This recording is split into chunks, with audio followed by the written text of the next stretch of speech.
Seems like the first anything that can will go wrong on a Tuesday, right?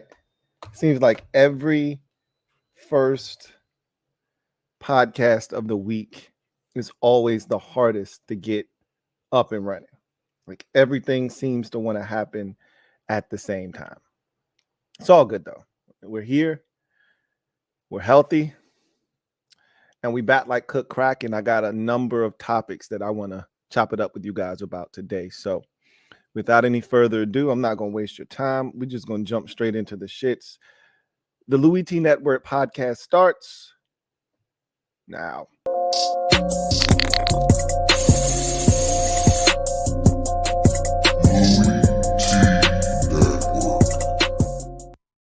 The Louie T Network is powered by MusicHead University. MusicHeads, classes in session. Turn me up. Enroll on YouTube now. Link is in the description. Who else could it be but me, your man, Louie T? Welcome to the 333rd installment of the Louie T Network podcast. I, of course, am your set man, Louie T. Thank you guys for joining me. So today we are going to talk about the most impactful move made this offseason in the NFL and what you guys think ultimately is going to impact the outcome of whatever happens in the upcoming season. We got a lot to choose from. You know, it's never until we sit down and we actually go through the events of the offseason do you realize just how much actually occurred. And compared to the last two off seasons, this one seemed mild until I started compiling a list of things that transpired. And then I'm like, a lot of things actually did happen. Now, you know, I don't know if there's an actual debate as to what's number one. I think we should be able to agree with what number one is, but who knows? I mean, beauty's in the eye of the beholder. So obviously, this is a subjective deal here. And so what is important to me or impactful to me may not be as impactful to you. So we'll go through the list of items that I've compiled, and I may not have named everything, and I may have left something off that you seem deemed to be, you know, more impactful than anything that I listed. And I'd love to hear from you guys down in the comment section, and we'll get to that in social media maneuvers and more. Also on the show today, something interesting happened with Jordan Love, and I don't know if everyone is privy to that information. I don't know if they slid that by you with all the things that were going on, and I know I missed it. I didn't see this, so we're gonna talk about that. And then there was a issue with the schedule, and we didn't know for sure if we were gonna get it this week on Thursday like we were supposed to. That's been resolved. We'll talk about that and what we think one of the games may ultimately be to kick off the season. So let's first, though, talk about the NBA real quick. The Lakers are up 3-1 on the Warriors. I did not see this coming. I already told you guys what I thought was going to happen in this series, and everything that I said was going to happen has happened except the fact that the Lakers are winning. That was the only thing I said. The Lakers can't shoot. They still can't shoot. I think they made 6 threes last night. 6 for like 25. Like, they can't shoot. But what ultimately, and I saw this in the first series against Memphis, but I thought maybe this was just more of my team just not making shots. The Lakers are really good defensively. I think they've proven that now in this series against Golden State. The Warriors are not an easy team to defend, and they've done it really well outside of game 2, where they gave up 127 points and the Warriors hit 21 threes. They really haven't had issues defending the Warriors in this series. And last night was a great, you know, example of that. Steph Curry shot 30 shots last night, and I think he was 3 of 14 from 3. And you know, sometimes it's just a matter of make or miss. It's a make or miss league, right? I mean, you get open looks, or you get looks that you know routinely knock down, and it just wasn't your night. I mean, so we could sit here and argue about that, but the bottom line is the Lakers play quality defense when they're locked in defensively, and I thought they've been pretty much locked in this entire series. They're tough to deal with, and I didn't expect the discrepancy from the free throw line. And we also know that the Warriors turn the basketball over. They're very careless. And usually they're able to overcome their carelessness with the basketball by shooting the three. But the difference in this series is the Lakers are killing them. I mean, absolutely murdering them from the free throw line. It's not even close in this series. The Lakers were 20 for 20 from the free throw line last night. They didn't miss a single free throw. Like, that is amazing in the postseason when every point, every possession matters. So many teams squander opportunities to add points to the board with free throws. You routinely see teams missing 6 and 7 free throws in the playoffs. And here the Lakers are going 20 for 20. Meanwhile, the Warriors only made, I think, 6 free throws in the game. I think they only attempted 9, something to that effect. I think they either attempted 9 and made 6, or they attempted 8 and made 5 or something like that. But they got destroyed at the free throw line, did the Warriors. Again, and that's been a theme in the series, that the Lakers have attacked the rim. They're a 2-point scoring team anyway, so they attack the rim and the basket. Meanwhile, the Warriors want to do their damage outside the three-point line, so you're not getting as many free throw attempts as long as you're not fouling on those shots. And so the discrepancy has allowed the Lakers to make up the difference that they're losing at the three-point line, because they're being outscored by anywhere from 18 to 30 points routinely in this series a night from the three-point line, but they're making up that difference in free throws shot and also, just taking care of the basketball. And so another thing that was important was they got up a number. They didn't allow the Warriors to have a bunch of offensive rebounds and extra shots. That always helps as well. Both teams shot the basketball 86 times. And so that's another big factor for the Warriors. We saw it in the Kings series where they just killed them on the glass. You're not going to do that to the Lakers. And I'm shocked that they're up 3-1. This series is not over. I hope you guys do not think that this series is done, because the Warriors are going to go home. They're going to win game 5. The Lakers, just like I said with the Memphis series, it's the same exact scenario. The Lakers are going to go to Golden State. They're going to lose game 5. And then you better close it out in 6 at home. They've set themselves up, just like they did in the Memphis series, to close the series out in 6 at home.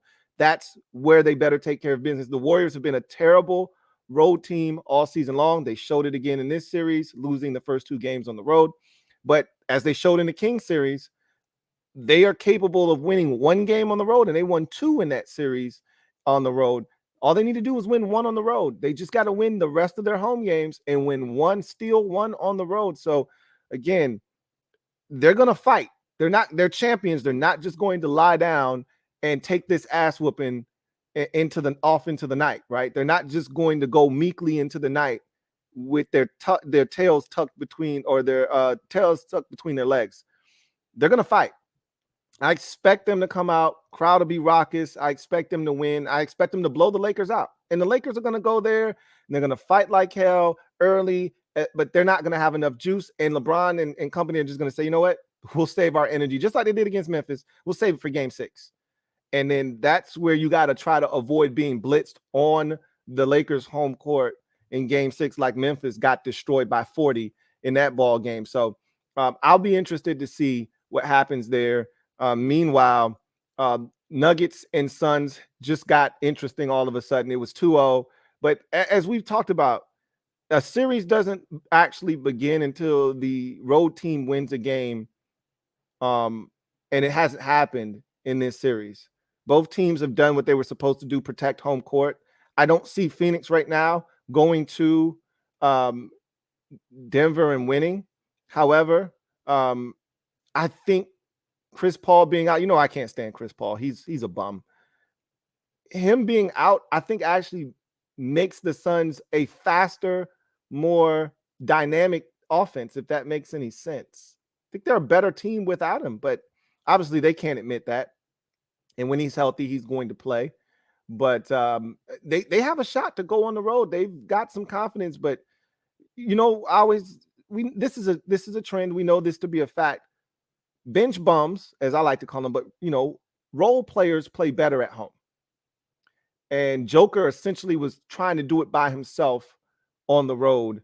53 points, one of the most electrifying, efficient games we've ever seen from a star in the playoffs in NBA history.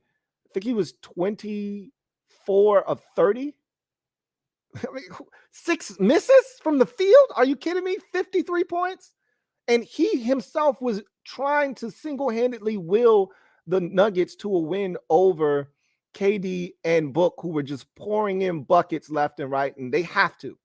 The Suns cannot survive, let alone thrive, without massive contributions from those two. And in every win, those guys are combining for over 70 points. So that series has gotten interesting all of a sudden. We'll see what happens as it shifts back to Denver, and if the Nuggets can, hold serve, maintain home court advantage, and put the pressure back on Phoenix to win in Game 6. But they got to take care of business in Game 5. Meanwhile, that Knicks series is as good as done. Unlike the Warriors, the Knicks do not have championship pedigree. They went home and allowed the Heat to not only win both games, but really take their heart in both of those games. These games weren't close for the most part. The Heat are just better than the Knicks. And I think it just really boils down to the lack of playoff experience for the Knicks. The Heat just look like they want it more, and they've been here. They've gone. I hate to refer to the bubble finals, because to me that was trash, but they've been to the finals, even though it was, to me, an asterisk. They went to the finals before. And Jimmy Butler's the best player on the court, and it's not close. And they're going to win that series. They're up 3-1 as well. That series is done. And then, things have gotten really interesting in the Celtics and 76ers series. We knew this series was going to be one of the best series in the playoffs, a la the Bucks and Celtics series last year that went 7. This has the capability of doing the exact same thing. We thought that this would be the precursor to the main event in the Eastern Conference Finals, whomever was going to get there to play Milwaukee, but Milwaukee's gone. So for all intents and purposes, this is going to be your Eastern Conference Finals right here. 76ers and Celtics, and it's living up to the billing. Every single one of these games has been fantastic, down to the wire, electrifying finishes. The Sixers have come up on the right end of 2 of them due to James Harden, games 1 and 4. In between there, the Celtics were dominant and were able to get 2 victories. But this thing could go either way. I'm not sure that the Celtics go home and win Game 5. Like, they've shown in the playoffs the last 2 years that they're capable of losing games at home. So I'm anxious to see if they go home, show some of that mettle and toughness that they should have built up from last year's championship run in the Eastern Conference Finals. And I want to see if they can show what they're made of and get the win. And if they win Game 5, we already know in a 2-2 series that's tied best of 7, the winner of Game 5 usually goes on to win the series. Denver needs to take care of home, and so do the Boston Celtics. I expect the Celtics to win that series, but I've been so surprised at the shot making of James Harden in particular, but the 76ers in crucial moments. But it's really been James Harden. But I've been shocked at how many big shots they've made in this series. I don't know if that can continue. And Harden, after the Game 1 ridiculous 45-point performance with the game-winning 3, goes like 3 for 23 the next 2 games from 3 and shoots a horrible percentage, and they lose. And then he comes back to life in Game 4 and they win. He's the key to the series, is what that says to me. When he plays well, it takes some of the pressure and burden off of Joel Embiid, and it allows the others to play well, and other guys to contribute. If he doesn't have it going, they don't have a number 2 guy. Tobias Harris has proven over the years that he's more of a third option, not a second. So they're going to need James Harden to step up in that role, and then everybody else can fill in the blanks. So he's going to be the key to them going on the road and winning in Game 5. If he can play the way that he did on Sunday or in Game 1, they're going to have a legitimate shot to go on the road and beat the Boston Celtics. That series is going to be fun. I think it's a 7-game series. I could see Boston going there. I could see Boston winning game 5 and then going to Philadelphia and closing them out in 6. Just as equally, though, I could see Boston winning game 5, losing game 6, and then having to do what they did last year against Milwaukee and win in game number 7. So we'll see what happens. But this is why you play those regular season games, to put yourself in this position so that you have home court advantage. No matter what happens, game 7 will be played on your floor. They've got to take care of business, though. Game 5 is the most important game in that series right now. So with that said, let's get to the comment section and see what you guys, or excuse me, let's get to today's show in the gym dropping session. Let me drop this gem on your melon. Open your mind, let your conscience be free. You're now rolling with your man, Louie T-double-E. Let me get you thinking a little bit.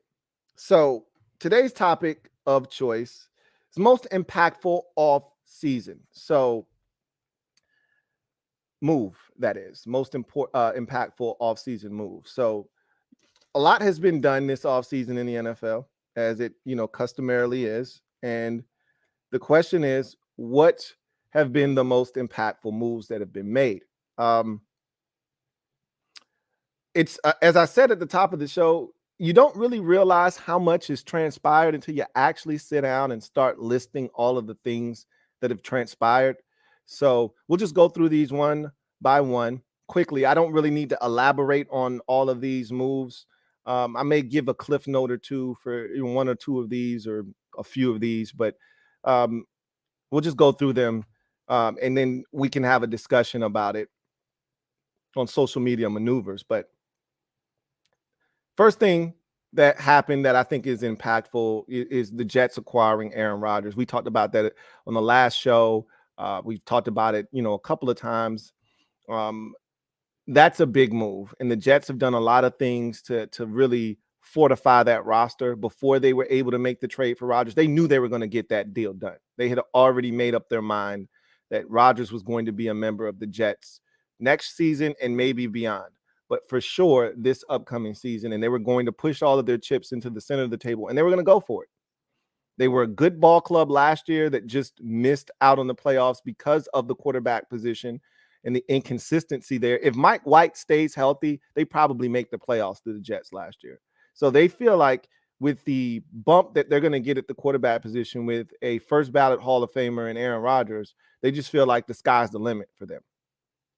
The Ravens re-up with Lamar Jackson. This was a saga that started really last offseason, and we talked about all of the difficulties that were kind of baked into this process. Lamar representing himself, Lamar wanting a ton of guarantees, Lamar wanting to be the highest paid player, XYZ. There were a lot of things that were going to make this process difficult and complicated, and it was.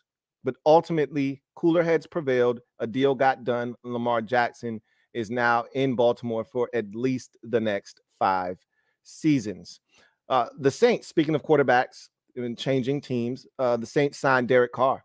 And again, the NFC South is a morbid division right now. It is very bad. There is no clear-cut winner in that division. And anybody can jump up and say, hey, I'll take the division if nobody else wants it. That's how it was up for grabs last year. It'll be up for grabs again this year. There's no Brady in Tampa Bay. We'll talk about that in a second.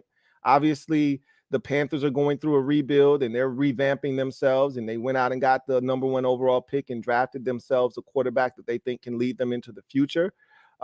And the Falcons are trying to find out what their future is. Is it in, the quarterback that they invested a 3rd-round pick in last year, in Desmond Ridder, or is that somewhere else down the road? Maybe next year's number 1 overall pick or 2nd overall pick in the draft, Caleb Williams or Drake May.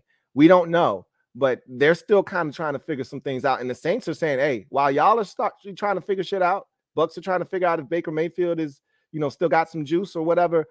We're going to get a guy that we know can play in this league. Add him to the defense that we know we're capable of playing. We got weapons now. Chris Olave stepped up last year. Michael Thomas is in some of the best shape of his life. We don't know if he'll stay healthy or not, but he's, I'm seeing videos of him squatting 500 and 600 pounds and shit like that. So they probably love the position that they find themselves in and feel like, hey, why not us this year? So we'll see. Tom Brady retires. That's a big effing deal. It's easy to forget because he did it because he said he had used up his big, celebration the year before when he had decided to retire and then come back. He's like, I'm not doing that again. So he kind of did it really ho-humish, on a beach somewhere randomly, just a quick video. That morning we woke up and Tom Brady was like, yo, throwing in the towel, I'm hanging up my cleats, I'm done. So it's easy to forget that Brady's no longer in the league. And even though he didn't have a great final campaign and neither did the Bucs, they still won that division and hosted a playoff game. They did get run out of the building against Dallas in that playoff game, but nonetheless, if Brady were still in the NFC, he'd be the best quarterback in the conference, but he's not here anymore, so that makes a difference. The Panthers trading up for number 1 overall and getting or ultimately selecting quarterback Bryce Young is a big deal because I just told you that division is wide open. So I can't fail to mention this. As a side note, don't forget that the Bears in that deal were able to get DJ Moore, a true bona fide number 1 weapon for Justin Fields in Chicago. That makes a difference with the Bears roster as well because they had a bunch of guys there that could play ball at receiver, but none of them were number 1 receivers, okay? Darnell Mooney's not a 1, neither is Chase Claypool, but when you start looking at all of those guys, Mooney could be a hell of a number 2 in this league, and I think Claypool is the quintessential 3, right? Third option. Gadget guy, can do a little bit of everything, can stretch the football field deep. So he can kind of fill in the blanks for you as that third option. Not to mention that they've got some tight ends that they really like that are really talented and, a running back position that they felt like they might have upgraded in the offseason. And then you throw in the fact that now you have a true number 1 that kind of properly slots everyone with DJ Moore. And all of a sudden, that's a really formidable group in Chicago. So don't forget about that portion of the deal as well.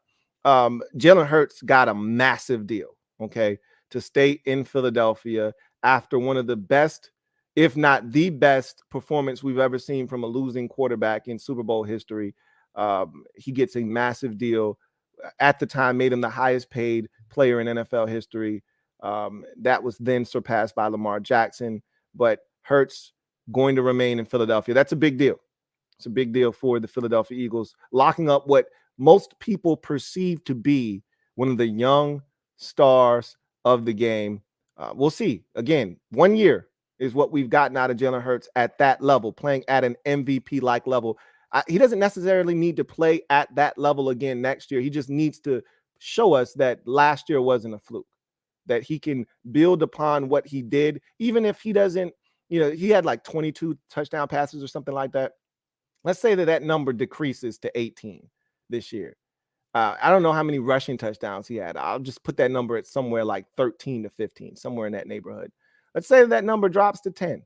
Like, it's not as good statistically of a year, but if he does that with, the low interception totals that he had last year, taking care of the football, Eagles, winning football games, the offense is putting up points, I'm convinced. I'm already pretty much feel confident that he's going to do that, but I just need to see it again. I'm a big, hey, 1 year is cool. 2 years shows me that you're not a fluke. I just need to see it again. But Hurts staying in Philadelphia, we all thought the same thing, and it's not the same situation because mentally, Jalen Hurts is a warrior. Mentally, he gets it. He's not as mentally fragile as Carson Wentz, but still, we saw this movie with Carson Wentz in Philadelphia getting the deal early and then flaming out late. So you just want to see. But Jalen Hurts gets a massive deal, remains in Philadelphia. How about staying in the NFC East? The Giants extend Daniel Jones, give him a nice, solid contract for what he did last year under first-year head coach. Shucks, my man from Buffalo. I can't think of his name right now. But he came in, did a fantastic job, took a Giants team that we thought, we didn't think, we knew that they weren't talented. And he came in there and Brian Daboll.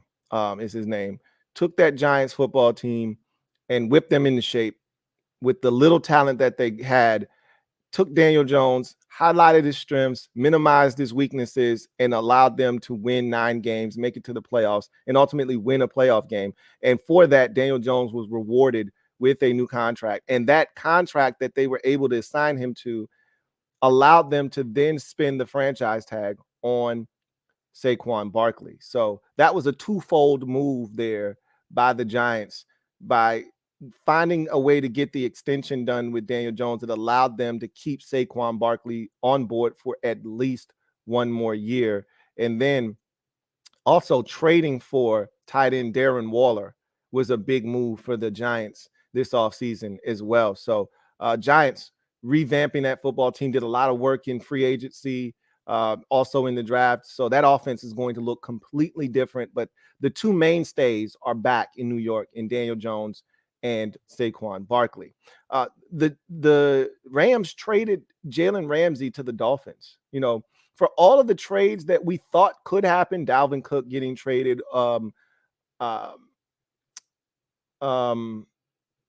DeAndre Hopkins potentially getting traded. There was a rumor Derrick Henry was going to be traded. For all of the rumors and things that we thought were going to happen, Jalen Ramsey getting traded kind of came together rather quickly, and he got moved to the Miami Dolphins.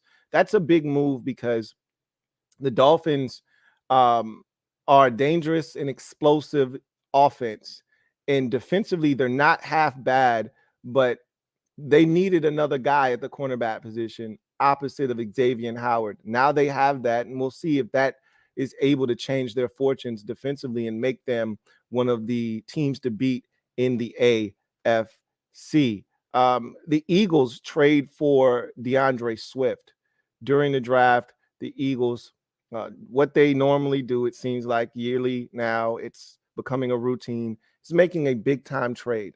As I talked about, seeing a depressed asset and going and acquiring that depressed asset. They did it last year with A.J. Brown.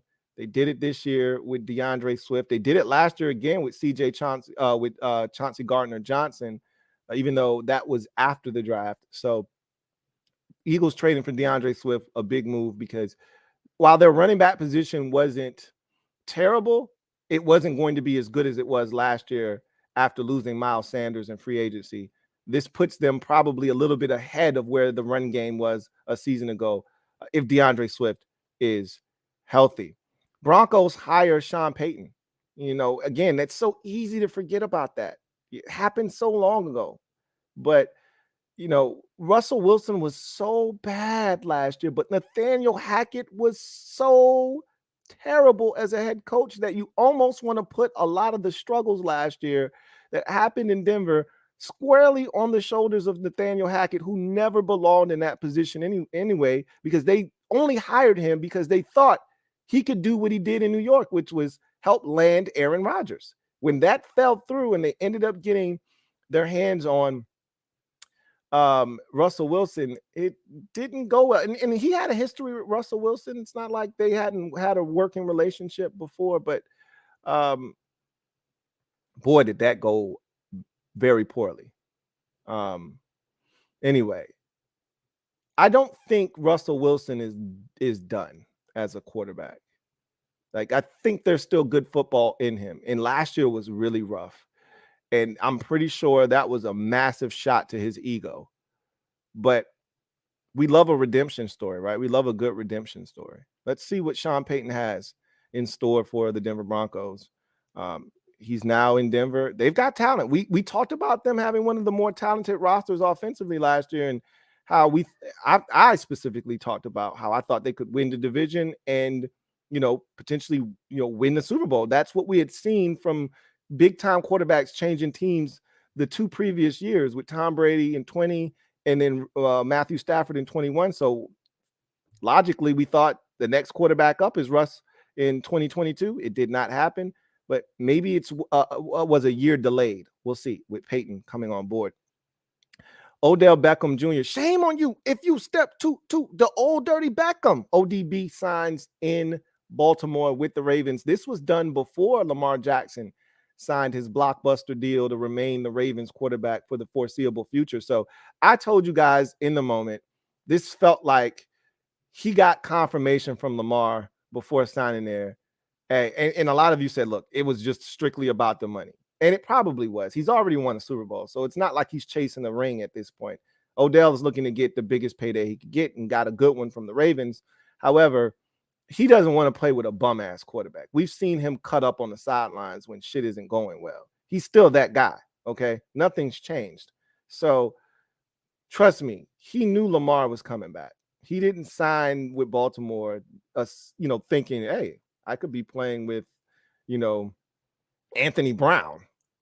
Like he wasn't thinking that, and we had already said worst case scenario, Lamar's back on that franchise tag for one more year. So anyway, he's now in Baltimore, and they've got a hell of a receiving core between Beckham, Zay Flowers, who they drafted, and Rashad Bateman, their first round pick from 2 years ago.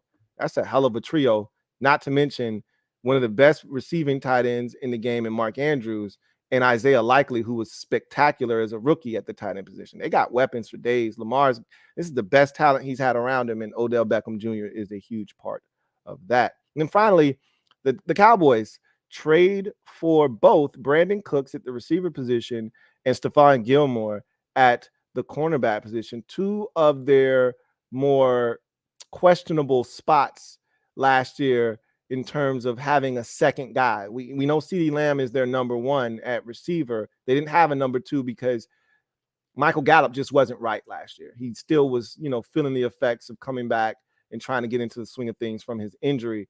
And so he wasn't himself. They didn't have another guy last year. So now they remedy that with Brandon Cooks, who's a walking 1,000-yard machine. And then you get Michael Gallup probably back to full strength this year. And all of a sudden, the Cowboys have a hell of a trio.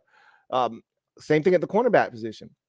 They had a solid cornerback situation going on, and then injuries struck them.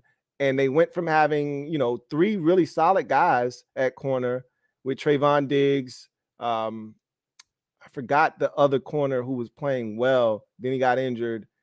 And Deron Bland, the rookie, in the nickel, to then not having anybody but Trayvon Diggs. Bland was solid in the nickel, but he wasn't a boundary corner. They were getting cooked on the outside. So they go out and get Stephon Gilmore to add with Trayvon Diggs. And all of a sudden, you look at that trio with Bland as well in the mix, and they could have one of the better, three-corner setups in the league as well. So big move there for the Cowboys. So those are your options.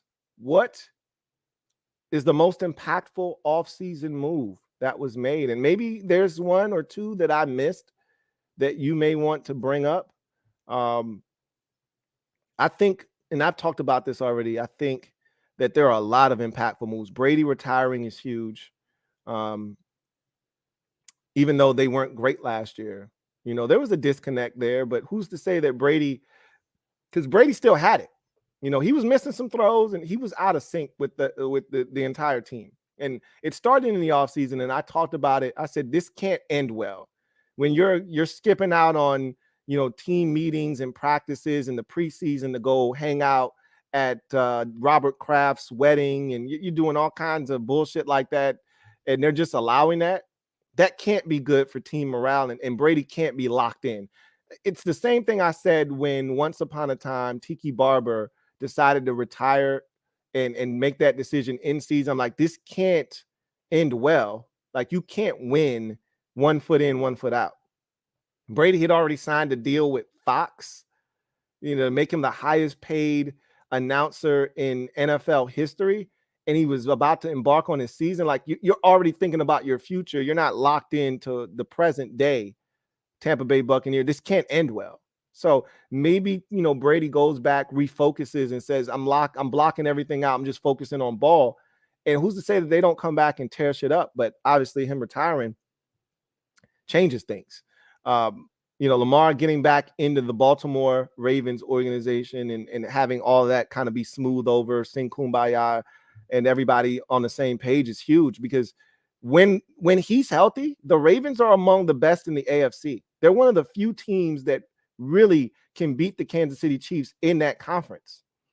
So Lamar being healthy is going to be huge. He hasn't been, each of the last 2 seasons and hasn't finished the final game in each of their last 3 seasons. But if he's healthy with the weapons that they've surrounded him with, that's a big move.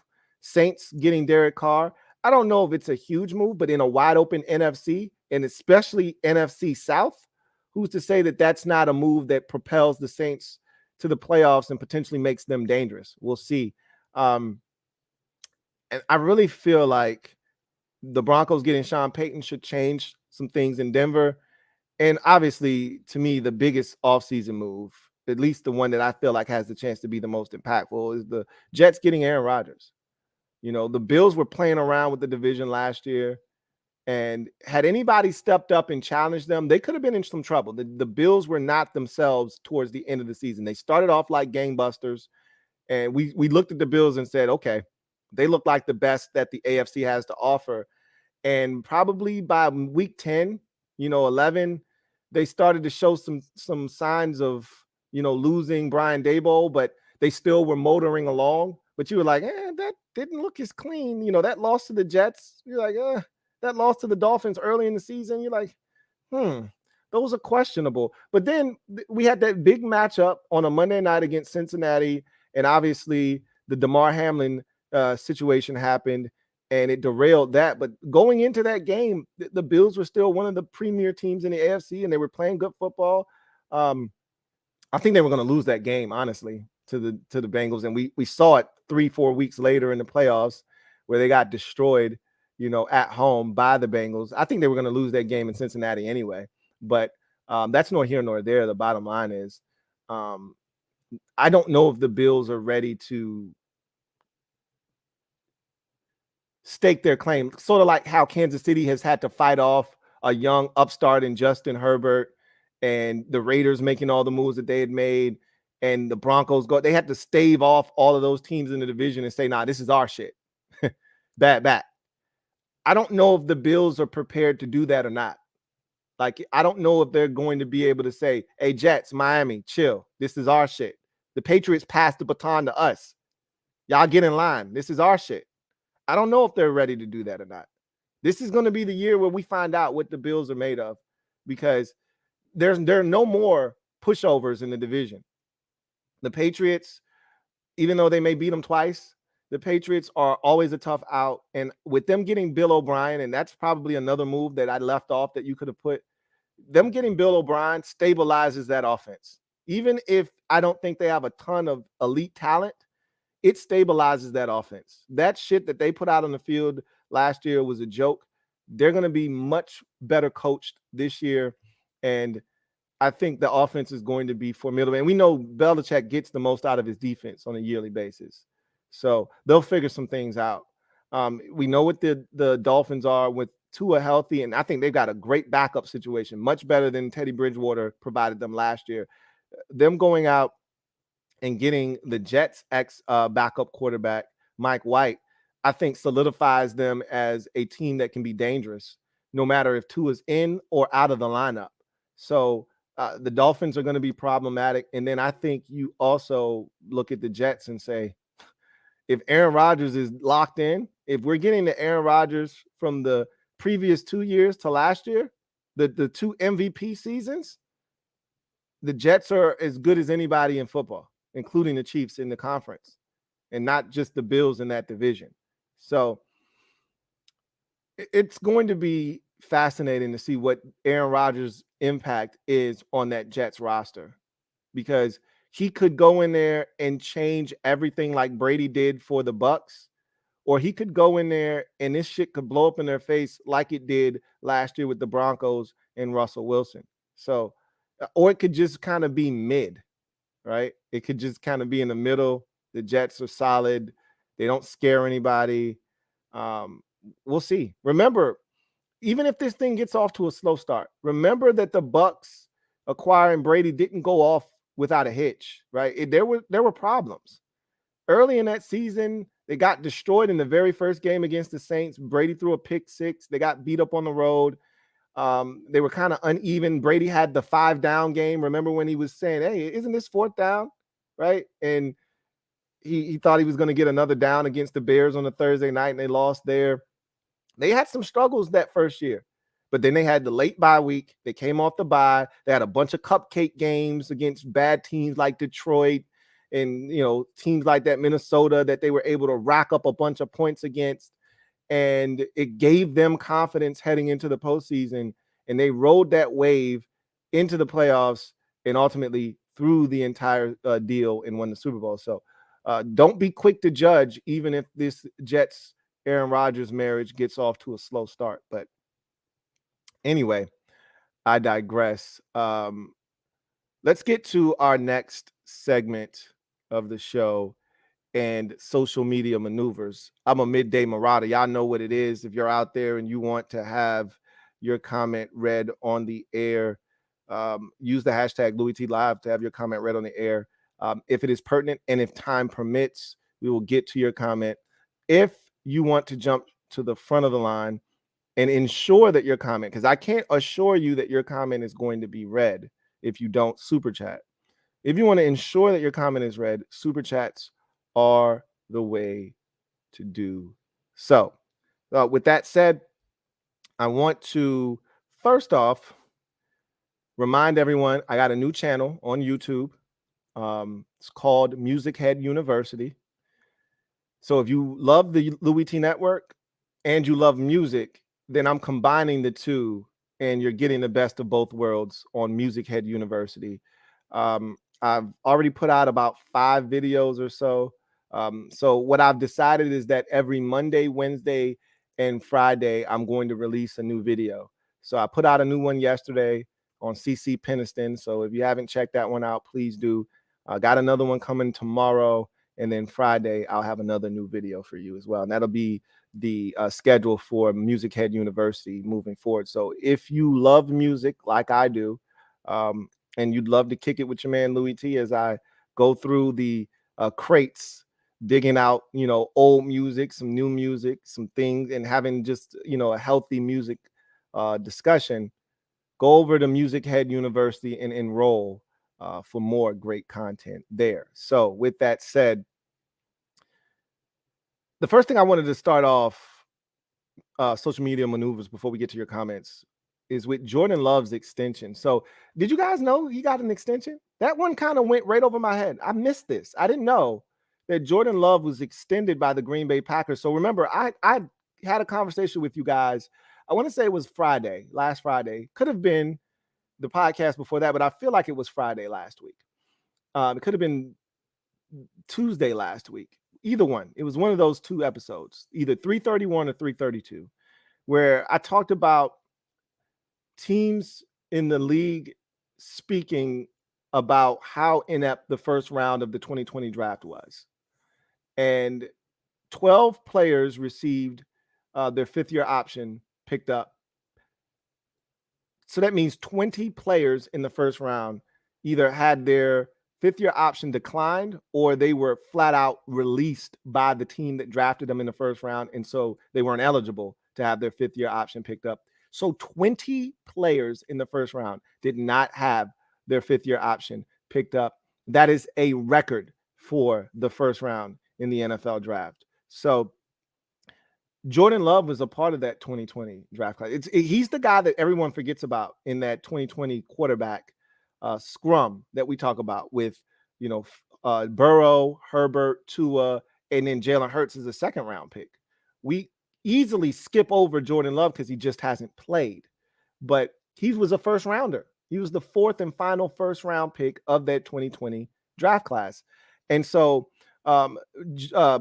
Packers GM Brian Gutekunst said, that's a lot of money to pay a quarterback who hasn't really played. He said, but we're moving forward with him, and so we got to figure some shit out. So they compromised.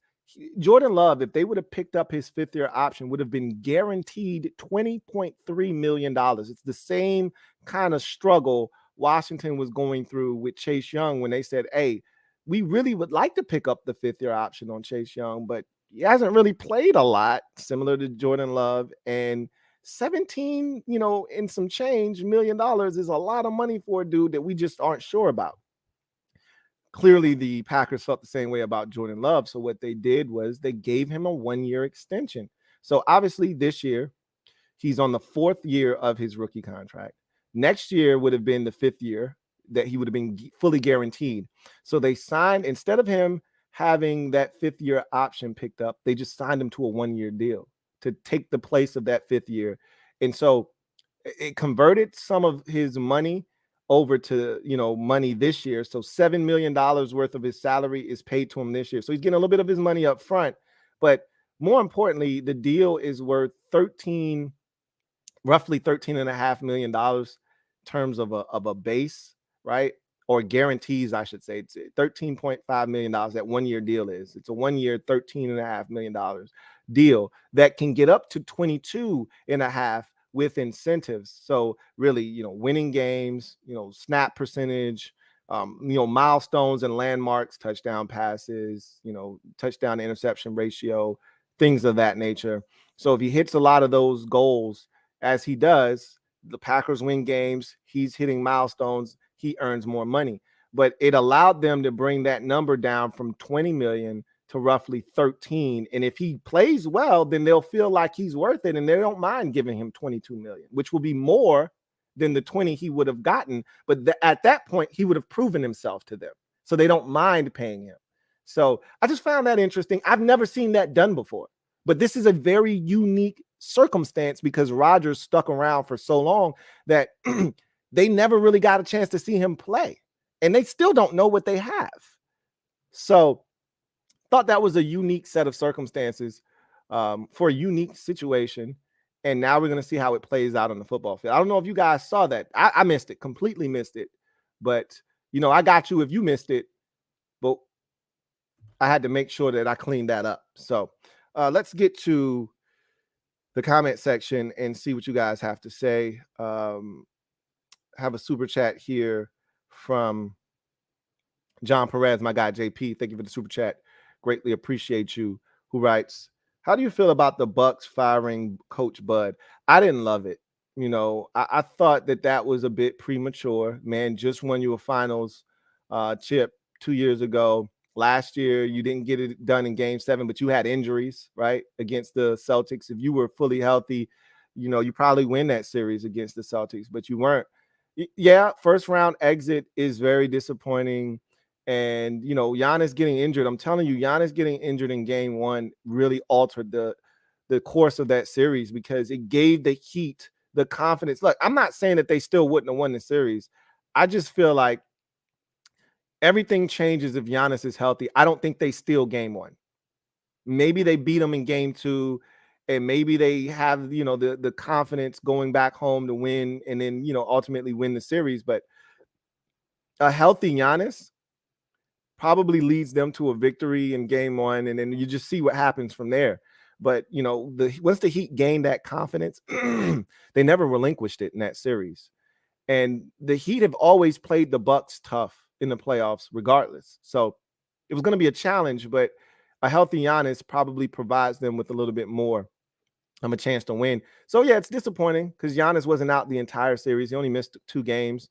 And so that while that's disappointing, I didn't think it really warranted him being fired. They had the best record in the NBA, and you just come back and you go after it again next year with Coach Bud. His brother had just passed away, so he was dealing with a lot during the playoffs, and you think that it's cool to get rid of him. They're going to find out real quick that it's not as easy to just replace coaches in the NBA, especially coaches that players respond to. Because honestly, the NBA is a players' league.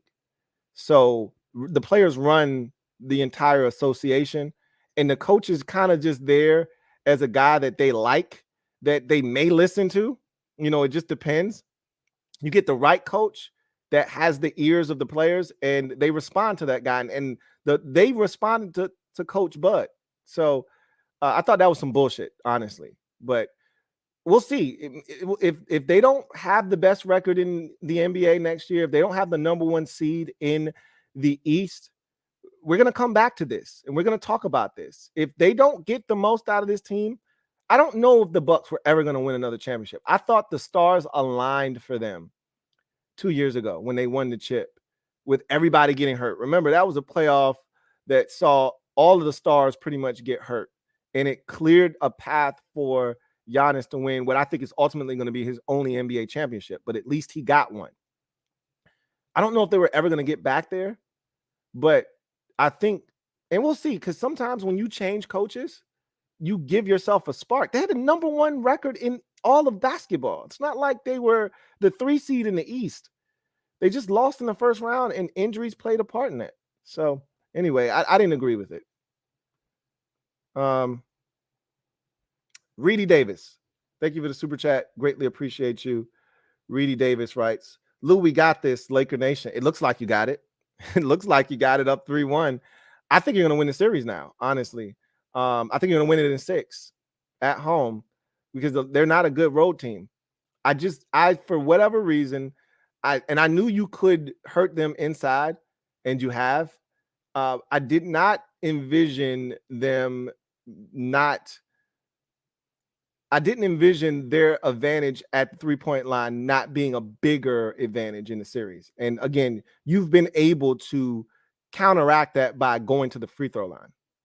You've done a great job of kind of slowing the pace down, not letting, because you don't want to get into a shootout with them. You don't want to get into a 125 to 124 type of game with them. And you can, but you don't want to, because that's not what you do. You want that score to be anywhere from 100 to 110. That's the neighborhood you want to live in, and that's where you're going to thrive in this series.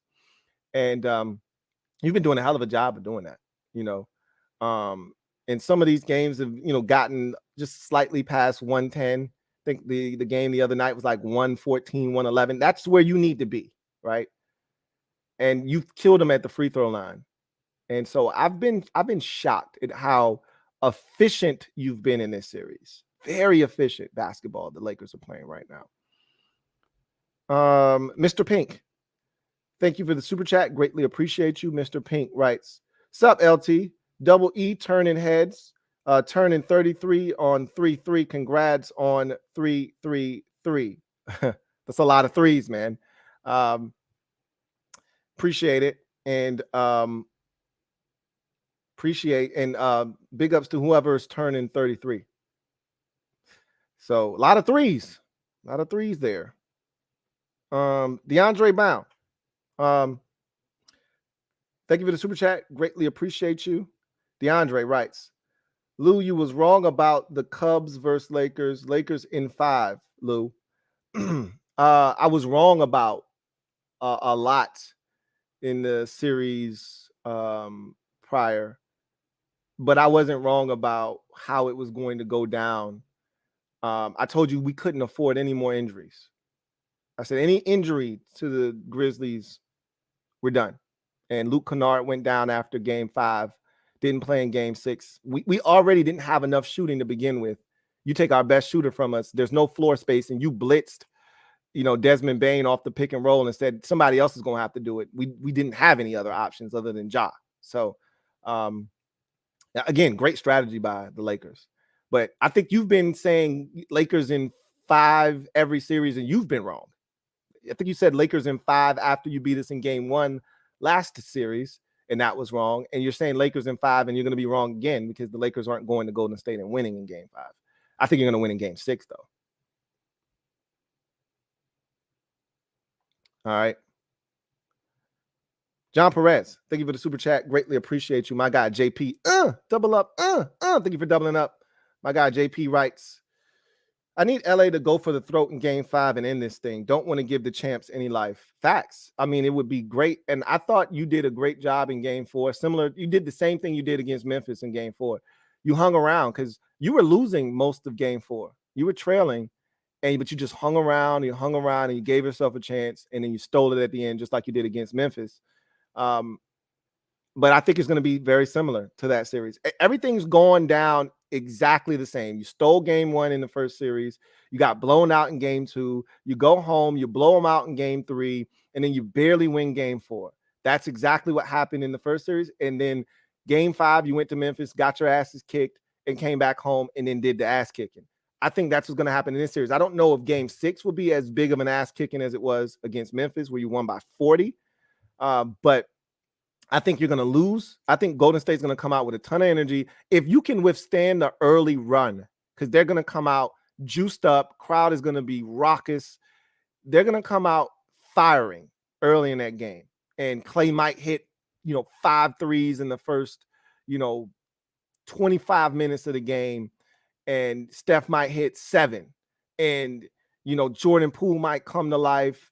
DiVincenzo might not, like just a couple of unsung dudes might come out blazing, and if you can withstand that, if you get to halftime and you're only down 8,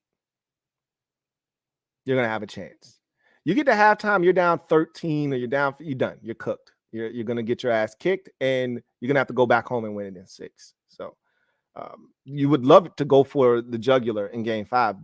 Just get them out of the way. Don't give them any life, as you just said, but I think you're going to see them go home and fight, because that's what champs do. John Perez, my guy JP, thank you for the super chat. Greatly appreciate you. Who writes, who do you want Washington to play week 1?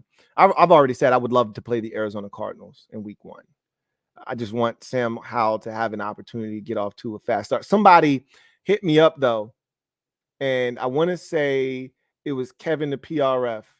If it wasn't Kevin the PRF, it was Metaphor. It was one of the two. And they made a very valid point. They said, bro, we got Arizona at home this year. There's no way we're getting another home game. We've been home each of the last 3 seasons. So Rivera has never started the season on the road. 2020, if you remember, that was the Carson Wentz 8-sack game. We were down 17-0, scored 27 unanswered points, beat the Eagles. Remember, I guaranteed victory for that game. It was my first guarantee that I got with this team. And so that was 2020. 2021, week 1 was at home against, who did we play in 2021? The Chargers. We lost. That was the game Ryan Fitzpatrick got hurt in, and Carson, and then Taylor Heineke came in, and Gibson had the big fumble down inside our own 5-yard line. They recovered, ultimately scored the game-winning touchdown on a back shoulder fade to Mike Williams, and we lost that game something like 16-13 or something like that, 16-10, something to that effect. And then 2022, obviously, we were at home yet again, week 1. And this time, if I'm not mistaken, we beat the Jacksonville Jaguars in a epic week 1 contest. So that's 3 in a row. Now, the year prior to that, when Rivera got 19, we were on the road at Philadelphia week 1. That was the Terry McLaurin game, if you recall. So we're probably due for a road game. And whoever brought it up to me in the DMs, either Metaphor or Kevin the PRF, said, bro, we're not getting another home game. We're going on the road. Somebody had said Seattle. I think Kevin the PRF or Metaphor, whomever sent me the message, said that they thought it would be a team like, I think they said like the Patriots or somebody like that on the road. So I think we're going to be on the road. But if you ask me who I want Arizona at home, because that's the layup in week 1. But I don't think we're going to get a layup this year. They're going to make us work for whatever we get, and it's probably going to be on the road. And I've mentally prepared myself for that. I wouldn't be shocked if 2 out of our first 3 games are on the road, because we've been doing a really good job of getting, 2 out of our first 3 at home each of the last 3 seasons for the most part. I want to say Rivera's first year, though, 2 out of our first 3 were on the road. Week 1 was at home against Philly. Then I think we went on the road against Arizona week 2, and then on the road for Cleveland week 3 in 2020. Before coming back home, I want to say for the Rams in week 4. And that's when, or was it the Ravens in week 4? I think it was the Ravens in week 4. And then it was the Rams, because he benched Dwayne after the Ravens game. And then he started Kyle Allen, who got hurt, and then Alex Smith came in, and Aaron Donald jumped on his back in week 5. So in the rain. So yeah, I think we're gonna get 2 out of our first 3 on the road this year. JP, thank you for the super chat. Greatly appreciate you. My guy, JP writes, other than injuries, Ravens got absolutely zero excuses to win big this year with that revamped squad Lamar has. I agree. If they can stay healthy. Now, remember, they got a new offensive coordinator too. So we can't expect what we've gotten from them in the past offensively. Maybe it's better. You know, the big knock on Greg Roman was that he didn't utilize his receivers to the maximum capacity, that he was more of a ball control, run the football, use the tight ends type of coach. And so now with all the wide receiver weapons that they've added, you'd like to think that they're going to try to utilize them a little bit more. I'm anxious to see how this all turns out. I'm anxious to see how all of this looks and what they're able to do with it. I agree with you. They got a lot of talent. They got to take advantage. Swaggy P, thank you for the super chat. Greatly appreciate you. Swaggy P writes, thank you for being a member of the MOBB as well, writes, even though I know who we play team-wise, home and away, I'm still excited for the schedule release. I'm going to that Rams game no matter what, hashtag HTTC. You know, that's the beauty of the schedule, is that we know all of the opponents. We know home and away.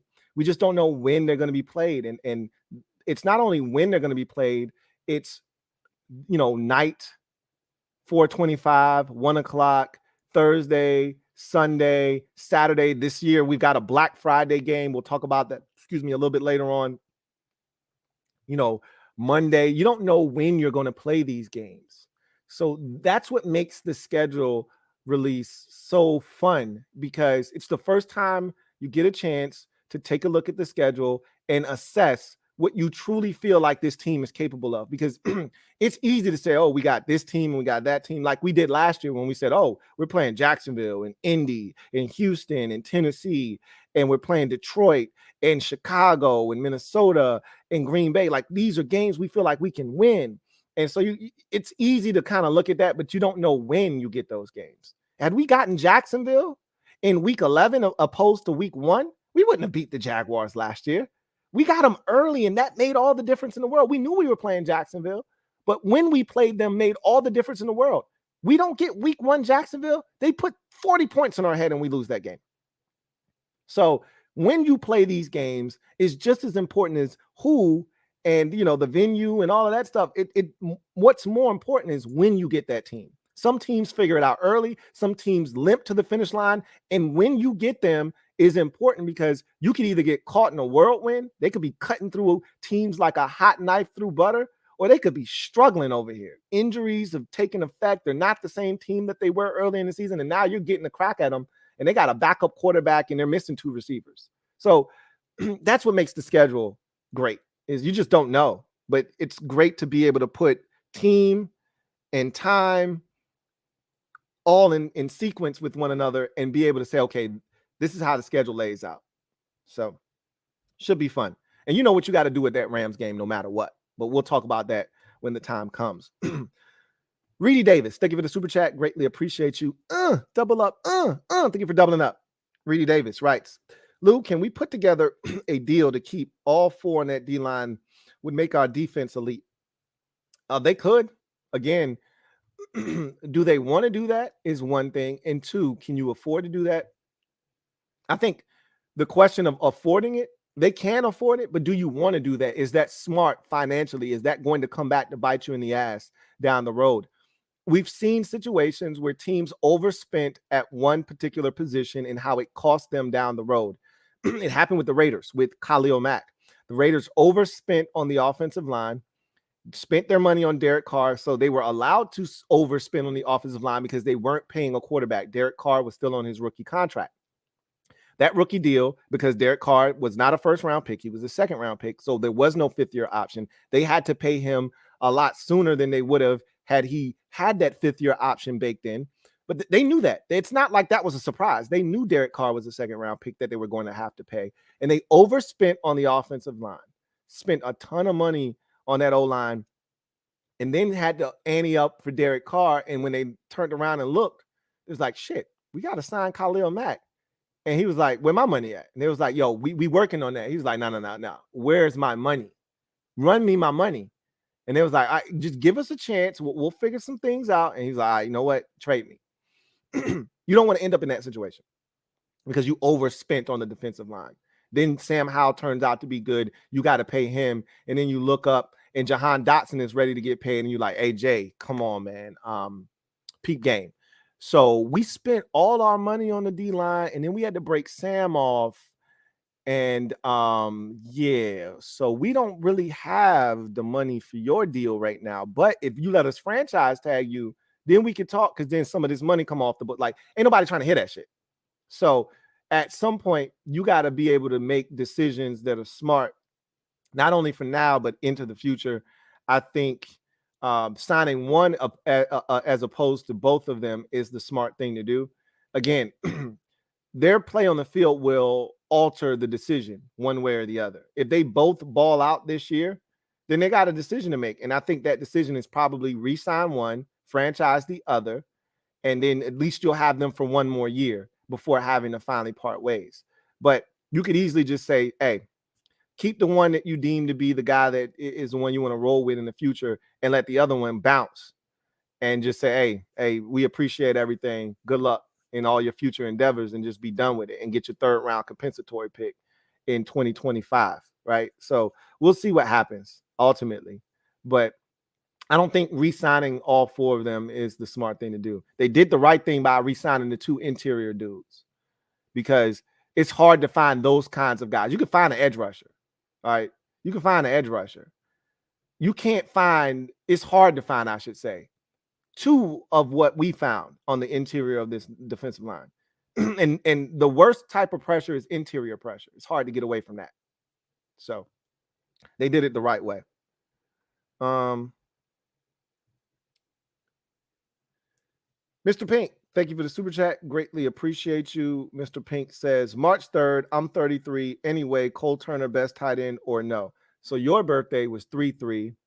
You turned 33. And this is episode 333. I got it now. See, when you was spitting that game to me earlier, phew, right over my head.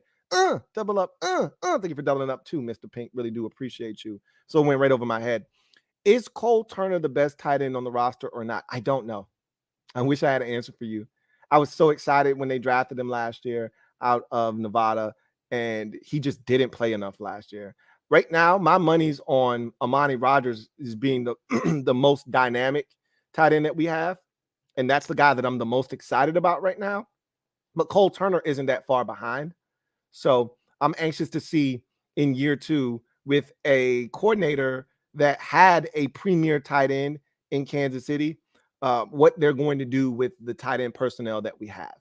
So I don't know if he's the best tight end on the roster right now. I'd venture to say no. I mean, obviously you have Logan Thomas still there, but even then, I'm looking at Amani Rodgers and saying I think it's you who could be the guy moving forward. But we'll see. Still haven't given up on him. All right. So that is the last super chat, and I think I'm gonna take one or two hashtags and then we'll get out of here. HTTR Carson writes, apparently the Andrew Luck rumors are false. Irsay really trying to stick it to us on Dan's way out, huh? So I don't know if they're actually false. I'm hoping they're false. And what we've heard is Andrew Luck and his camp are like, nah, Andrew ain't. We weren't contacted. I think Andrew is just like, bro, how did I get drugged into this? I don't want any smoke. I just want to live my life. I just want to pick my daughter up from school. I just want to go fishing in anonymity and just enjoy the rest of my life.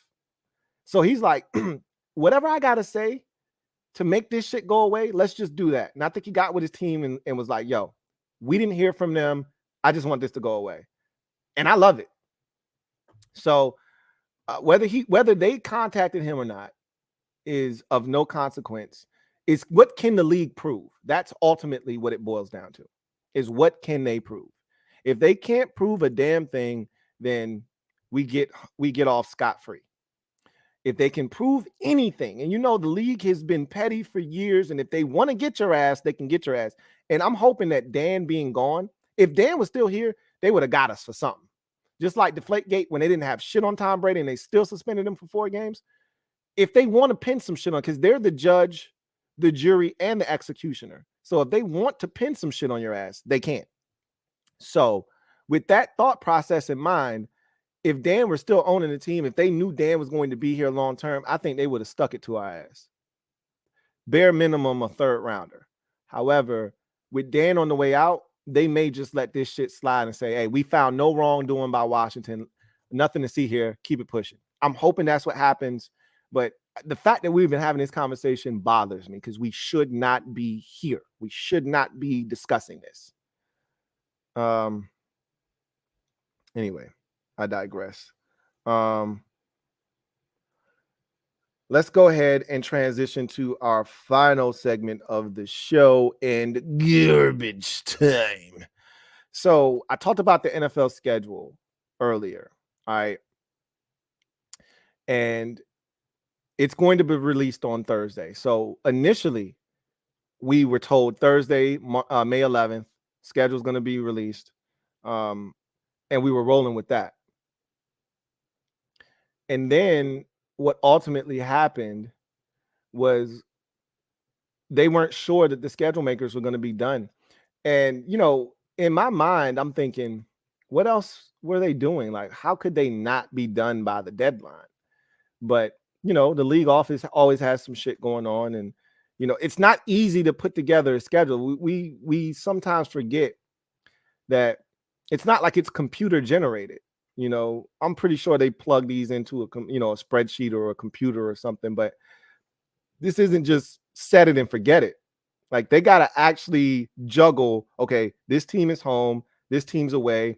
Also, Tennessee has a rodeo event this weekend, or, you know, the circus is playing here at this time, so we can't use the venue. So the Bears aren't going to have access to their stadium. Like, these are things that you got to kind of, take into consideration. And so you got to work around that stuff. And then you got to work around home or away. You know, the Chargers and the Rams share the same venue. They can't be playing at the same time. So you got to work around that stuff too. So there's a lot that has to be taken into consideration. So with that in mind, I was like, oh, I get it. I understand. But they got it done. And so they're going to release the schedule on Thursday as they originally intended to do. Tomorrow, which is Wednesday, they are going to leak specific games that are important to the schedule, probably the international games, this Black Friday game that they've teased. They'll probably tell us about that.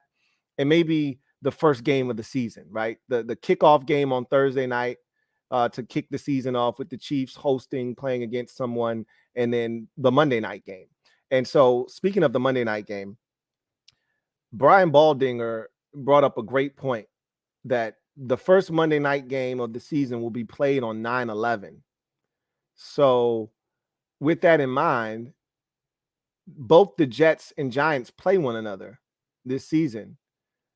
So could we see Jets Giants week 1 Monday Night Football, or could we see doubleheader style? Remember, there was no doubleheader week 1 Monday night last year. The doubleheader, if you recall, came in week 2. So they switched it up on us last year. Will they do that again? No doubleheader in week 1, doubleheader in week 2, or will they go back to the doubleheader week 1 format? And if they do that, is there a chance that the Jets and the Giants play on that game? Now, they can't both play at home, obviously. So you have to take that into consideration. But I think the first game of Monday Night Football this season is going to be Jets Giants. It makes sense. It makes too much sense. 9/11, that coincidence of the game falling on 9/11 and having those two teams be in a season where they play each other, it just makes too much sense. I think you're going to get Jets Giants week 1. And Aaron Rodgers in New York, or with the Jets rather in New Jersey, is going to be on TV in some form or fashion. As a matter of fact, they're going to give him the Russell Wilson treatment from last year. Remember when we couldn't run from the Broncos last year? Once we realized, and it happened pretty quickly, week 1, we realized that they were ass. when they lost to Seattle. But we still said, okay, they moved the ball up and down the field. They just turned it over twice inside the one. No team had done that since like 1989 in the same game. And they did a whole bunch of stupid shit to lose that game. So you're like, well, maybe they'll be. Then the next week, they struggled with Houston, but barely won. And then week 3, I think they beat the 49ers on a Jimmy Garoppolo safety stepping out of bounds like a clown, 11-10. And that's when we realized, oh my God, the Broncos stink. And we've got these bastards like 15 more times on primetime. It's going to be the same way with the Jets this year, and it's going to start week 1. Last year, we had the big offseason fish that changed teams at quarterback be on Monday Night Football. I think you're going to get the exact same thing this year with Aaron Rodgers and the Jets, and I think it's going to be against the Giants to commemorate 9/11. And so you haven't heard it here first, but you heard it here emphatically, okay? That's what I think is going to transpire. And I'm not happy about this Black Friday game. I'm an avid Black Friday shopper. I like to have my Black Friday come in peace. I was not looking for a football game on Friday. You already have Thursday. I did not need you coming after my Friday and giving me an obligation. However, as I always tell you, I do not turn down free football. So whatever it is, all I ask the NFL, and I don't have to ask very hard because they're not thinking about us, but all I ask is that you keep my Commanders away from this Black Friday game and you keep us off of Thanksgiving. That's it. I'm not asking for much. You know what I also have said to myself? I told my wife this today as we were talking out the schedule. I said, you know what's due on Thanksgiving? The Eagles and Cowboys playing on Thanksgiving is due. They played the Giants last year. The 2 years prior to that, they played AFC opponents in the Raiders and the Bills. And then before that, it was like Washington 3 out of the 5 years prior to that. You know, I think we played them in 2016. We played them in like 18, and then we played them in 20, right? Like, I don't need to play on Thanksgiving. So we've played enough the last decade on Thanksgiving against Dallas. You know who hasn't played them? Philadelphia. You know what would be a great spot? Since those are the 2 best teams in the division, right? Put their ass on TV against each other on Thanksgiving. I think we're due. The Giants did their due diligence last year. They had their service last year. Eagles, I think, are due. Thanksgiving, Dallas, make it happen. That's what I see happening. I'm calling my shot right now. That's the one shot that I see. Dallas playing the Philadelphia Eagles on Thanksgiving. Anyway, I digress. So that's going to do it for me, your man Louie T, here on the 333rd installment of the Louie T Network podcast. Another quick reminder on the way out. If you haven't already done so, please subscribe to my other channel, MusicHead University.